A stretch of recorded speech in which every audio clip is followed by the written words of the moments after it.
The things that we need in a good calf housing facilities are a clean, dry, draft-free, well-ventilated house, and this house should have easy access to milk replacer, concentrate feeding, straw and water.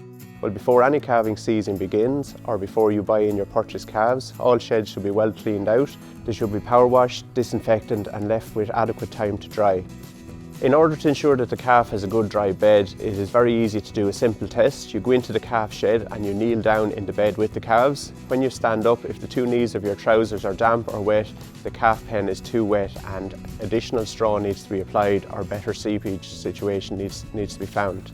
Every calf pen should have a good slope on it with a 1 in 20 fall from the back to the front to ensure that all seepage is collected at a channel along the front of the pen. There should be no seepage transferring from one pen to the other, as this can transfer disease. Most calf houses are served by natural ventilation, where they have a stack effect where the air comes in and sucked up through the outlet. If you haven't got that, you may use mechanical ventilation, where air is mechanically brought in through a ventilation system. In order to provide a draft-free environment for the calves, it is important that there's no low-lying drafts. All air inlets should be well above the calf height, and also it's important that no outlet allows air to come back in and be blowing down on top of the calves. The inlet and outlet are very important in the calf shed in that they remove a lot of gases, potentially viruses that may be within the shed. So the outlet needs to be a minimum of 1.5 meters above the inlet. This should also be covered that there's no rainfall comes back in through the outlet. The inlet then should be a minimum of 2 to 4 times the outlet, and this should be above the calf height.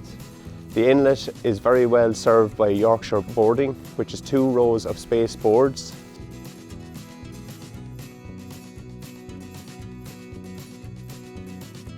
This provides a 25% inlet. Calves can be housed individually or in group pens. Individual pens are generally 1.5 meters by 1 meter and can be very useful for preventing transfer of diseases. In reality, most farmers would use group pens for a labour efficiency and also for space allowance issues. For example, a group of 10 calves ideally require a 15 by 15 foot pen, and the idea is not to have the pen too deep in that they can be easily observed. Appropriate calf housing is essential in dairy and dairy beef enterprises to ensure that you have good calf health, you have minimal disease and maximum performance.